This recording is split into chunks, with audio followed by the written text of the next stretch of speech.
Alright, taking this bad boy for a spin. This thing doesn't work. To open it, you have to go through the passenger side. Do the old famous lean. And the noise. Open that. Let this hit you. And then it self-shuts. I was having trouble with this. This was sort of broken. It doesn't go like close enough. Not just this. Oh, it's only got one. The back. I don't fit. Haven't done this in a couple of decades. Listen to that. Oh yeah. Oh, that doesn't sound good.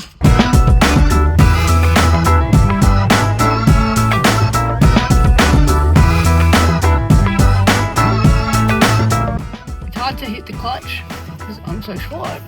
So I think I need an older person's pillow. I'm out of fuel and I'm out of a battery. I need a cushion. No idea we were coming to Perth until this time yesterday.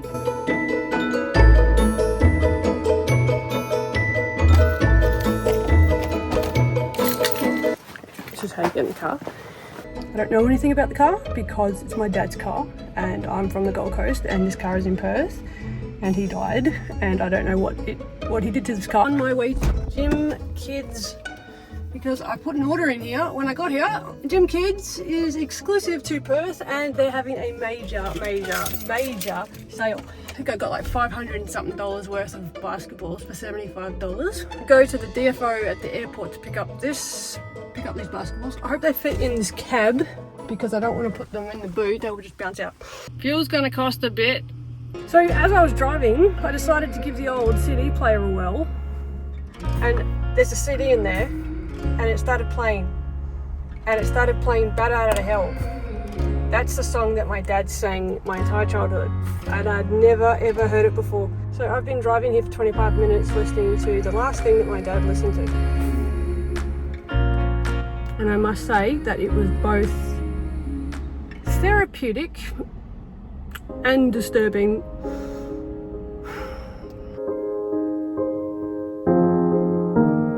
No one's been interested in buying my dad's ute here that he's left us. This is what my dad left us. So my dad passed away in November and he left us this ute to me and my brother. And we're in the Gold Coast and this is in Perth and the Gold Coast has like all these roadworthy certificate things you have to get, so we can't just bring it over. It cost $1,000 to bring it over and then it'll cost like a couple of grand to like get it roadworthy over there, or you can just sell it here. We ended up coming back to Perth because my husband's father actually got very, very sick. But while I'm here, I picked up my dad's ute that he left and we're trying to sell it and no one's been interested in it. My aunt put it up for sale and no one's been interested in it. Yeah, now it's got a new battery. I want to change the lock in the door because the door don't work and I was going to fix the crack in the windshield.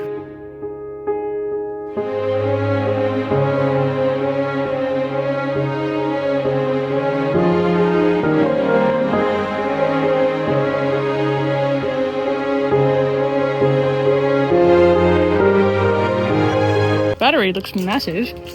I got the smaller battery, still cost $243. He fixed it. Fuel is past the E line. Look at this, still got a CD changer in here. It's got the windows that go like this. I don't know how I feel about all of this. I don't feel good, that's for sure. Love to keep it, but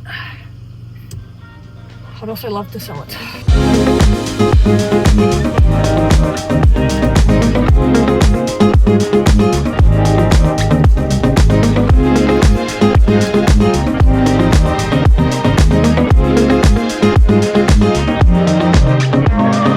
It started, that's the main thing. I haven't used the car without a camera for reversing in a number of years. I keep looking down. You have to use all your mirrors. Oh, I thought you were going to say you have to use all my sensors. So this is a Holden Rodeo LXRA model, 5-speed manual, single cab, absolutely no frills whatsoever. Very cool looking tray. It's got a tray that goes flat down in 3 places. Very convenient. It's got new tyres. why we're up so high. This is probably one of the better looking Rodeos because of the tyres. This is a 2-wheel drive, 2004, September 2004. This one here was made in Thailand, so they also made them in Japan. These are valued for about 2,000 to 3,000, and then this is the single cab, so this is the more budget version, which I think is smart of Dad to have bought this one. I would have bought the budget version too.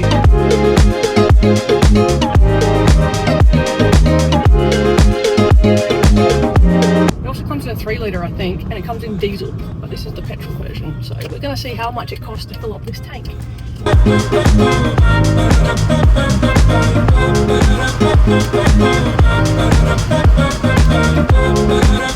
I like driving it. Yep, actually, this seat here, I don't need the cushion anymore. I think I've just gotten used to it. This is how you drive. This is how you drive a ute. Yeah.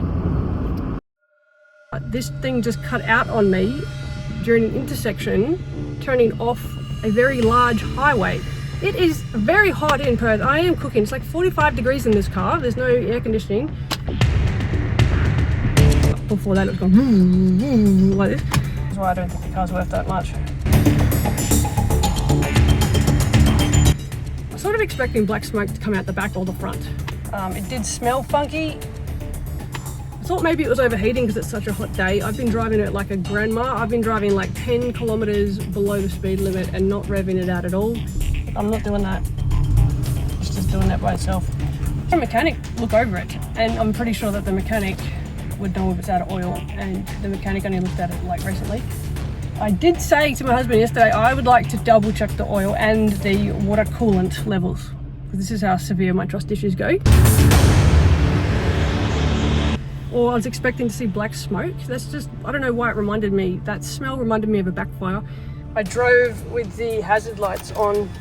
Didn't see any smoke or anything like that. My dad's car is struggling. And then it cut out on me going up a little hill on another highway. And I'm like, oh no. So I had to like almost crash. I'm in the middle of 3 lanes turning and this thing just stopped. And then the next intersection, I just kept revving it just very little, just to make sure the needle didn't drop. I've been sitting here for about 5-6 minutes and it's stabilized.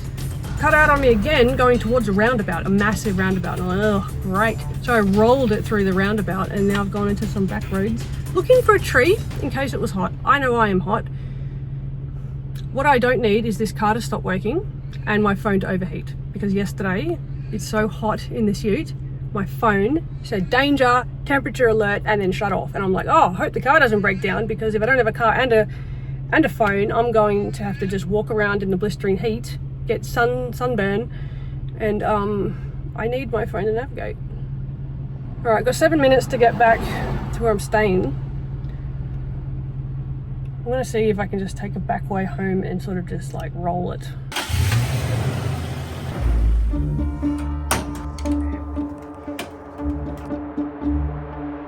RC guy came, and I'm not supposed to film the RC guy apparently. I was about the car and I said, oh, this is my dad's car, and had to sort of explain a little, like, I don't know anything about the car because it's my dad's car and I'm from the Gold Coast and this car is in Perth and he died, and I don't know what he did to this car. I don't know how long he's had it. I don't know anything. RC is like in my aunt's name because this car is in her name, but it's my car and my brother's car, but it's technically her car. So her REC came out to talk to me about the car that my dad owned, and it's like, why are you here? And it's like, well, this is my dad's car, I'm his daughter, his son is my brother, and my aunt is his sister, and we're all here trying to get rid of this car. And he had a look at the idle control area, and he took this little unit out and it was burnt. Maybe that's what I smelt. And then he cleaned it and he put it back in, and he said the air that's pumping through, like one of the pieces in the engine, it's like pumping through, and then it hits this idle control and it looks like it burnt out. If it happens again, call him back out. Anyway, he goes, are you close to your dad? And I went, no, not really. That's right, I can't open this. I don't remember the last time I saw him. I don't remember the last time I spoke to him in person. I don't remember the last time I heard his voice. Would have been in my 20s, I suppose. I missed his funeral. I didn't get one. And then I found it on YouTube. Somebody posted it, so I watched it. It was exactly how my nervous system remembers it.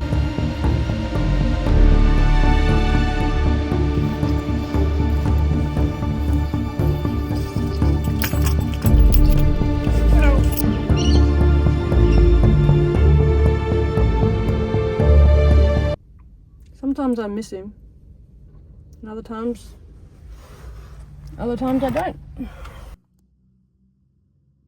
The car's not doing its thing anymore. It's acting like it should. So the RSC guy cleaned the idle control area. So he might have fixed it. Just turn it off halfway through a song, and then you just press it, turns back on. Air conditioner doesn't work. Every time I try to attach something, these fall off. Ugh. Yuck, look at that. Yuck. Yeah, so this is for my phone, and each time I attach it, another one breaks off. So that's because Dad didn't use one of these. Yeah, I can understand. He had ADD, I got ADD. I don't like using this any more than he would. But the difference is that I would use it. So I've got to armour all this. Got to clean out that. Try and take this door off and fix this door lock. And then there's a crack in the windshield here. I'm going to try and DIY that. There's a DIY kit on sale today. $25, almost half price from Repco.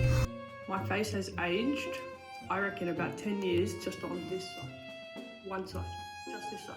So I took a real hit. And on this side, the eye's a little droopier. And I got sad eyes, so I'm walking around on the side for 2 years, and it's made my face long. Part of my face started to look different from this side of the face. And you might be like, oh, it looks the same. Well, I look in the mirror every day, I know the difference. You can tell with your own face. I had Bell's palsy when I was like very young. I was early 20s or mid 20s, and they said I was one of the youngest patients the doctors have ever seen. There was a study done on me in the Gold Coast in the university. They had a university student come in and ask me questions while my face was paralysed, because the doctor said, interview this one because you're not going to see this again. And I'm like, could you please fix my face? It's paralysed and stuck up. That's a story for another day. So my side of the face that got paralysed looks better. So if you do get Bell's palsy, like, don't panic, because panicking is what will make it permanent. People shouldn't tell you that. I mean, saying that will make you go, oh, and then you get stuck. So you don't want to be like that. If you do get Bell's palsy, once it goes away, and it will go away, the side that got paralysed will stop aging. Back in Perth, this is the old stomping ground. This is the Forest Lake Shopping Centre. Had no idea we were coming to Perth until this time yesterday. It looks kind of the same from like 30 years ago. Yeah, it's like they still haven't built anything here.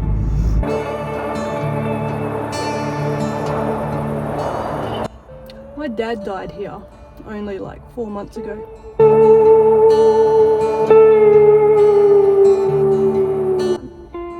His car is still here, so I'm going to try and sell it. I'm going to take it for a drive, and I'm going to try and sell it. So his dad's tools, my dad's truck. I don't know why it's stalling. This is where it all went down.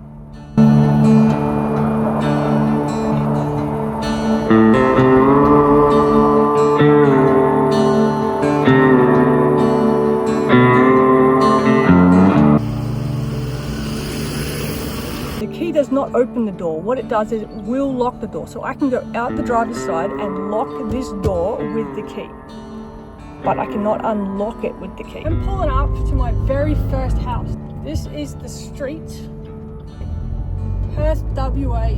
This is the house I learned to walk here. I think you wouldn't be excited after all the trauma.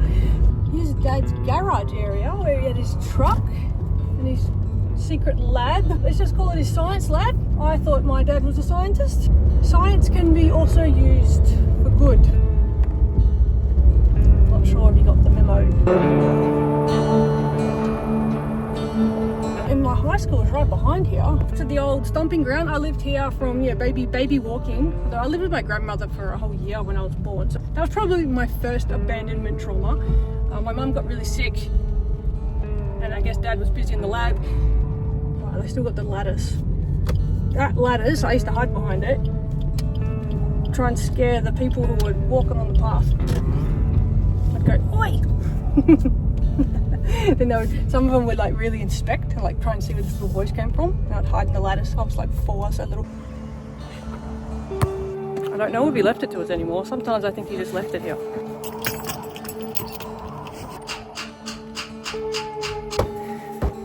thought he left it for me and my brother, but he didn't put it in our name, he didn't leave a will, but he did send me a camera. So I'm starting to think maybe he just left this. Maybe he didn't leave us this, maybe he left it.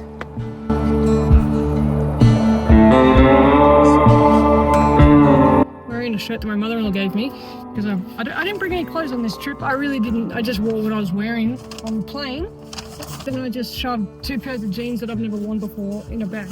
Yeah, so I bought this cans of paint because there's no neighbours here to complain. So I got Montana Black. You gotta think it through. Like, I have to open this door before I put this stuff in.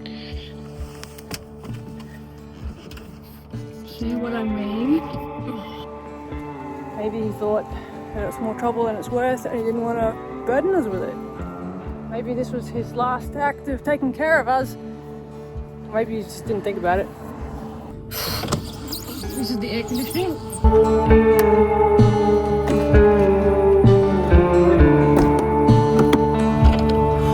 Already sweating.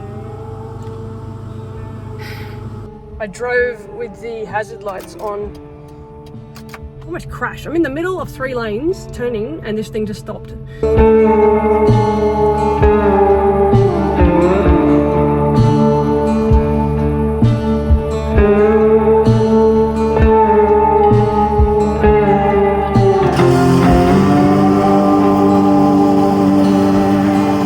I'm back in Perth. I guess it's weird.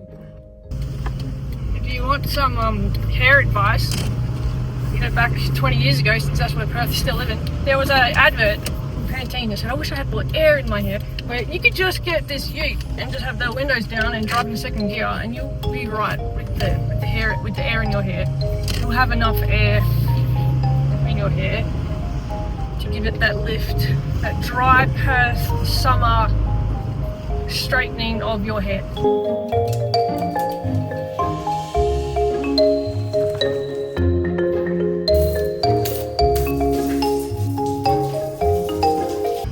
Dad wants us to park it not in his driveway, so I think I'm going to park it on the street. I think he suggested like parking on the street where you almost parked. Yeah. And then we didn't. But then I tried to move it, but then the battery didn't work. So I might have wanted it moved because Mum was finding it hard to reverse past I the think car. so. Because I think she struggles to get it in and out of the carport as it is. Yeah. And then there's like a barrier. Yeah. And this has got a pretty big ute like tray back. And they've got enough on their plate, I suppose. How do you say the word? Isuzu? Isuzu. Yeah. Holden, which is Australian, and then it's a Rodeo, and then it's a Suzuki. So it's a Holden Rodeo Suzuki. Yeah. Maybe I should just go park it at the park. I might just let you out. I'll go park it at the park and I'll walk over. So the lock in the door, the mechanism, I actually did a deep dive on YouTube on how to fix it. This sort of came off. So this is how I open the door now. My husband and I were at this door most of the night. It turns this way. So the key does not open the door. What it does is it will lock the door. So I can go out the driver's side and lock this door with the key. But I cannot unlock it with the key. I didn't think this through again. I'm supposed to unlock the door first.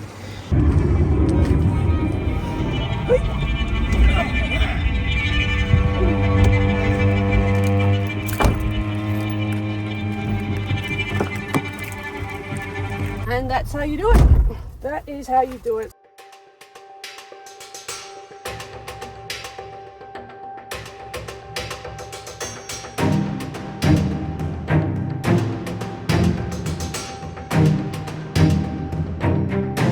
I can take the door off and we can see what is wrong with this mechanism and no more going through this door, so that I can get this lock to work from the outside. Somebody suggested on my TikTok, why don't I just do this? It'll take 30 minutes.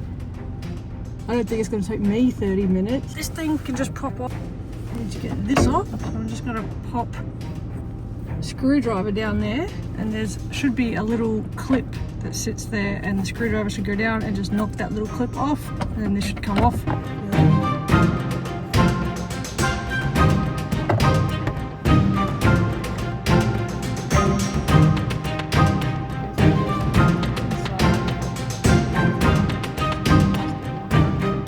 little circular ring that I can see. I just need to separate that. And they said the newer cars, you can just push this in, it makes it easier, but it's an older one. There's a big piece of plastic in the way. All this time I was trying to get under it, but I actually got to get in between it. There it is, I can see the clip. There, got it. Yep, that's it. Yep, that's it. Got it. So this bit here needed to slide in between this plastic bit there.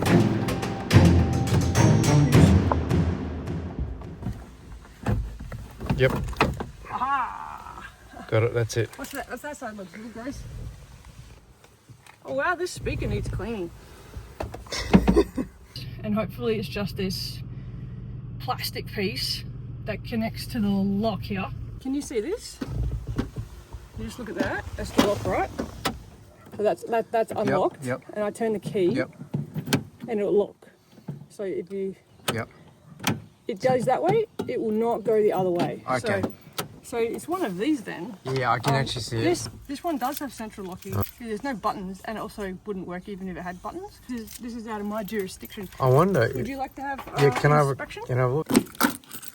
So it won't unlock. Hang on. Yeah, Like he put way more in. Might not be tight enough. Should or we too take loose. this plastic off?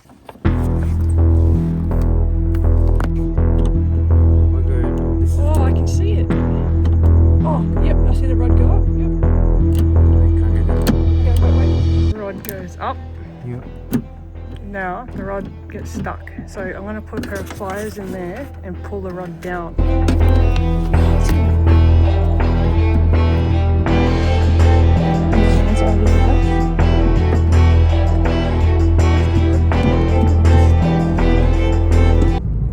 I looked at the door and it turns out that the central locking in this car most likely has been activated in the lock position, but the actuator, it's the little motor thing that's got the programmers, all the computer bits in it, sits at the bottom of the door.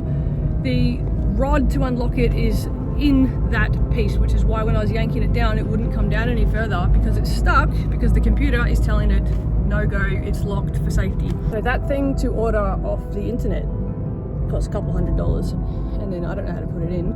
No wonder Dad just unlocked it from the inside. Research on how to fix the crack in the windshield. I can actually DIY it.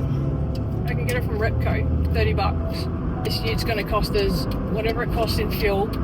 That battery, the spare parts to send away for the door, and the crack in the windshield kit. So this is already incredibly expensive for money I don't have.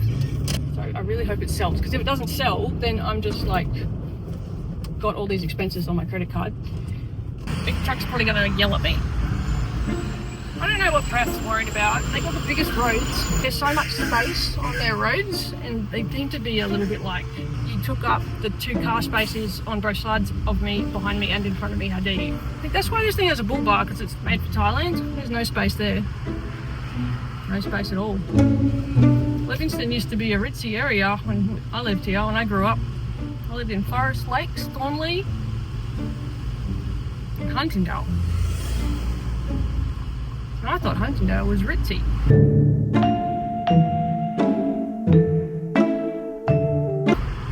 Apparently it's the hood.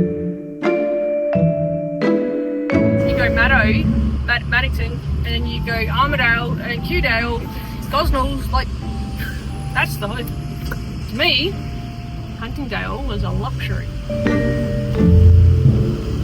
road, and we used to live here, and we'd just walk to the shopping centre that we're about to go to now. Now that's where the NBA Jam machine was. Oh, hang on, we passed the house. I didn't even notice. How did I not notice it? Anyway, this is, oh wow, this is still empty.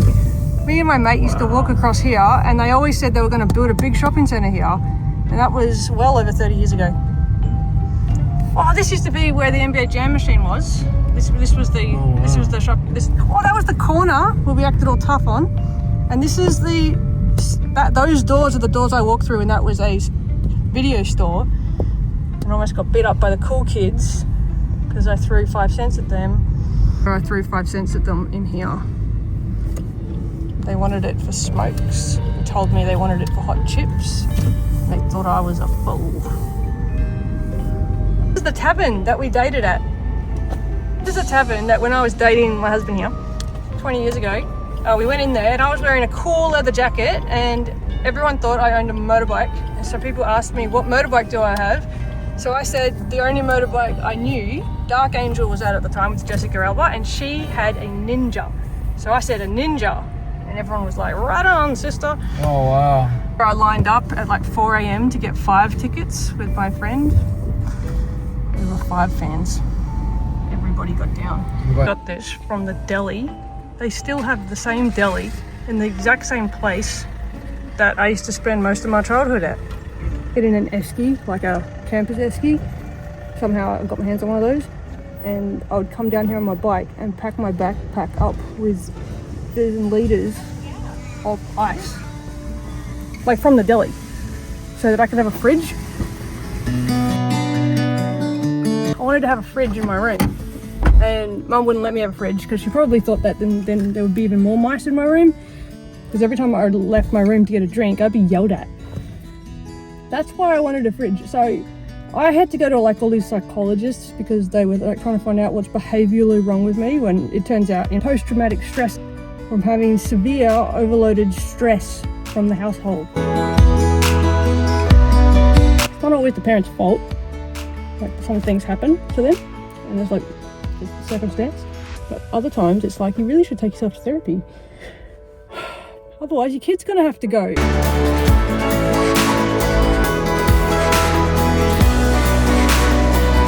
That is where we had a basketball hoop in the backyard.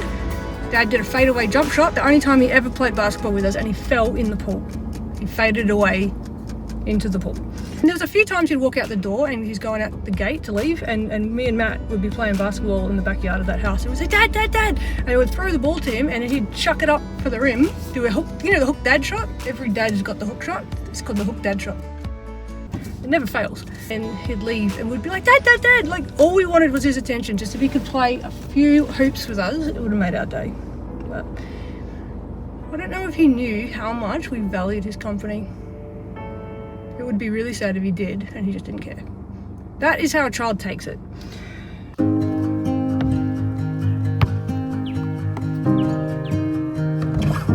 It could have been fun. Actually, thinking of basketball, my father, he installed the basketball rings at the house. He made a bracket. He made his own bracket and put it into one of these houses, one of these roofs, these metal roofs, and you'd run up the wall. There's no pole, just run up the wall, and the hoop was like up there. And I lived there from age 7.5 to here.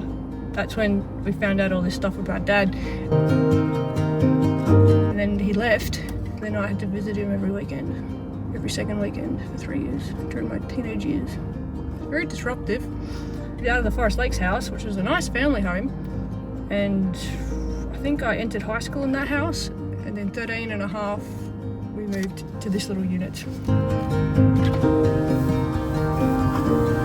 This is Leatherwood Way, like first house. It's a unit. My brother and I lived with my mum after Dad had to move out. He moved out, I think he moved to Bentley, and we lived in this little cul-de-sac. 3 units, and Matt's really bad first car was parked there. We had a neighbour that lived directly next to us in the next unit. She was a shift worker. She used to complain every time she heard the basketball.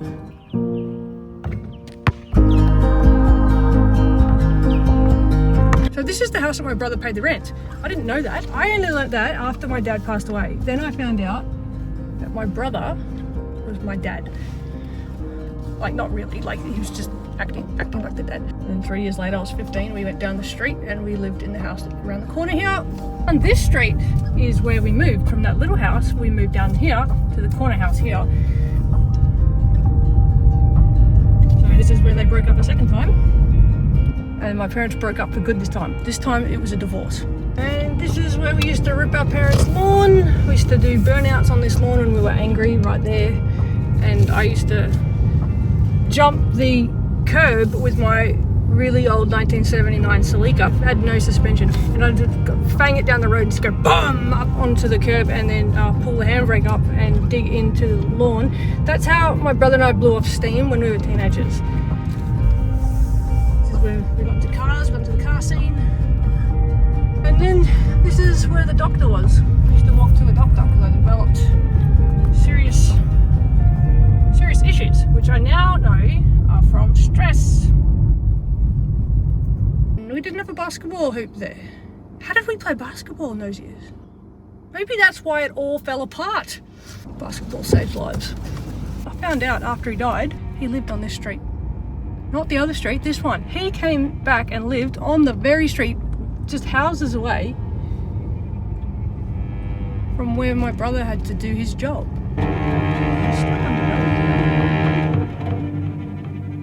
I was a bit annoyed that he did that. How could he live here? Like I couldn't live here. It annoyed me. I lived on the right, and Dad lived down here after he went and started a whole brand new life for 20 years. One of these houses is a house at the back, and apparently that's where he lived.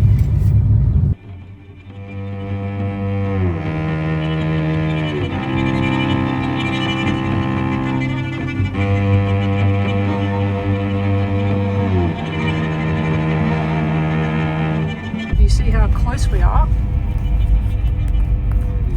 At the end of this street is where we lived when he left. And in his funeral they said that he liked living here because it felt like home.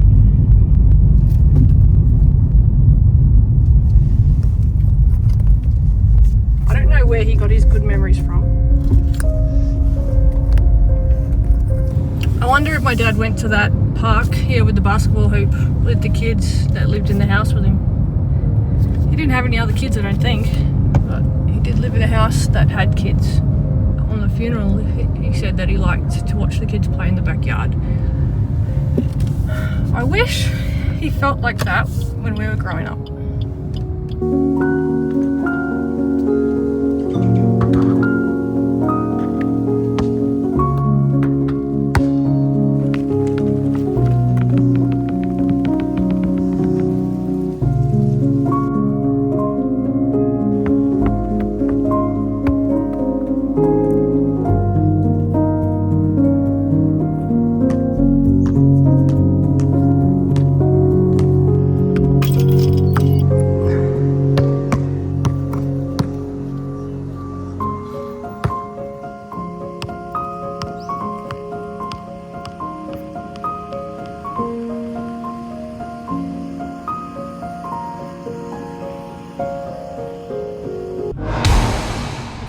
Current issue. Look, I'm not doing that. It's just doing that by itself. The car just conked out on me on the road. RAC guy came. We went for a drive. He wanted to go for a test drive with it, and he asked us about the car, and I said, "Oh, this is my dad's car," and had to sort of explain a little, like, I'm from the Gold Coast, and this car is in Perth, and he died, and I don't know what he did to this car. It's complicated because the RAC is like in my aunt's name because this car is in her name, but it's my car and my brother's car. And he asked me how much I want to get for the car, and I said, well, I want to get what it's valued at, and it's valued at just about $3,000, but I think my bro wants 5, which is fair enough because we have to split that. Because I thought, if this doesn't sell while I'm here, I'll just do me and my brother a big favour and I'll just buy it. And then I'll send him half, and then I'll just have the car. I'll just buy it for $5,000, give him 2.5. I'll get it sent to the Gold Coast and make it pass a roadworthy, and that will probably cost me $3,000 minimum. And now things about to blow up on the car. Then he said, "Oh, put it up on Facebook tonight, $5,000." And I asked him if he wanted it, and he said, "No, thank you." Anyway, he goes, "We're close to your dad," and I went, "No, not really." Anyway, then he told me that his story about his dad, and he said his dad had a very similar story to mine. We pulled over the car and he gave me like some advice, and then he said, one thing not to get sentimental over is cars. And I said, well, this is coming from the RAC guy. And he said, yep, big mistake. Getting sentimental over cars is only going to cost you money. And then he told me that his story about his dad, and he said his dad had a very similar story to mine. He says he tries to be a good person, sometimes he fails. And he said when his dad died, he said, oh, at the end of the day, he knew his dad loved him, and he tries not to be like him, and he tries to be a good person, And he said to me that maybe I could accept that I don't have to be a good person all the time. He's a nice person. We both try and we both sometimes succeed and we sometimes fail.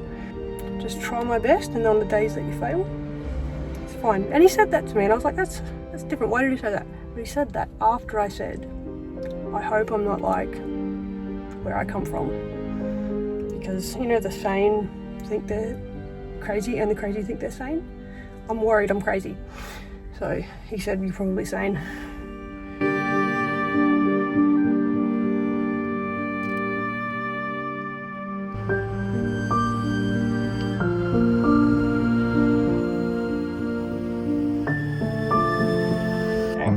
So I just went for a drive a couple of k's away and it just stalled on me again.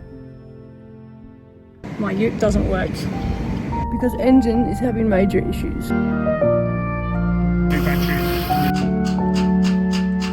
that doesn't sound good. It is an incredibly hot car. We have to get... Excellent news. I think we have a buyer. I accepted major discount and I let him know. And I was honest about everything that's wrong with it. In fact, it was a pretty decent message about what was wrong with it. It might be the throttle body. The throttle body might need cleaning. One of the things was the idle control area. Could be pumping it through, but it wasn't because he cleaned that and then it still stalled. If it still stalls, then that's not the problem. So I did a deep dive, find out what's exactly wrong with the 2004 Holden Rodeo RA 3.5 litre V6 petrol version. So it's actually quite common for it to just idle at the lights, like when you've been driving it, then you sort of stop or making a turn. A mechanic looked at it before I got here, and then the RAC guy also did the same thing and he couldn't find anything wrong with it. Had it listed for 5,000. Found out that that's for the diesel model, or the automatic, or the space cab, or the dual cab. But if you've got the single cab, you've got the manual, it's valued at 3,300. Just started like stalling. I'm thinking I'm gonna have to fix that. I already put $350 into it. Most of that went into the fuel tank. To get it properly diagnosed, it's gonna cost a lot of money just having it checked. Time and energy, and how much is that gonna cost me just to find out how much it's going to cost after that? I've already been here 2 weeks and it's left me in traffic a couple of times. I've had the RSC out twice. And the RSC didn't know what was wrong with it, and the mechanic didn't know what was wrong with it. I thought, you know what's wrong with it? Probably about $3,000. Somebody offered $3,500.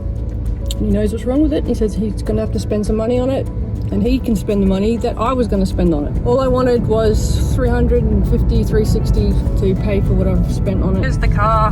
Here's where it broke down. My brother worked with my dad in this car. I just want to get him something. You know, he gets something because he didn't get anything. I want to get him what he was hoping for. I had plans. At the end of the day, I don't have to fix up everyone else's mess. I don't have to fix this ute. I've had enough though. And it doesn't mean I can't fix the ute. I could fix the ute. I guess in the end it wasn't worth fixing. For some reason I thought fixing this would fix my relationship with my father. I wanted to keep it. I also wanted it to go for $5,000. I also wanted my dad to like hang around. Don't always get what you want. Goodbye, Dad. The guy that bought it, he did a deep dive like I do. Like ADD people, we are just always doing a deep dive on everything. And he found out how much it would cost to repair just the problems with the air. And then he said he was looking at other Holden Rodeos that had oil leaks. And then he said it could cost up to $2,000. He offered $3,500 and I thought, yep. And then he got on his belly, went underneath the belly of the beast and had a look, and it was leaking oil. So he found out it had an oil leak and it just started. So he offered $3,000 and I went sold. It's gone. So he got a new battery, he got brand new fuel, full tank. That's the thing I said I didn't want to do, but you know, can't predict the future. So I learned all about the Holden Rodeo to the point where I thought I could change the throttle. What's the throttle thing called? Throttle body. Yeah, throttle. So I could change it, but I can't pronounce it. This is a war wound.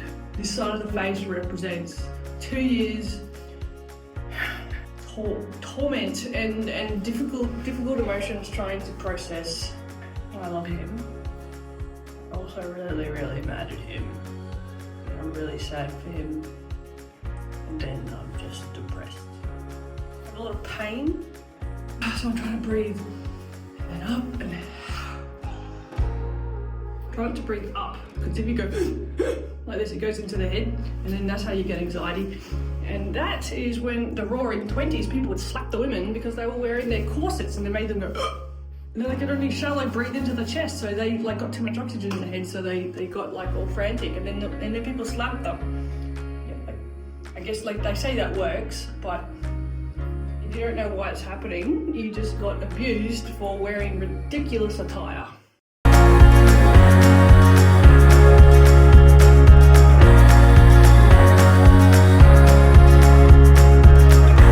You know the hook dad shot? Every dad has got the hook shot. It's called the hook dad shot. A dad shot. It never fails.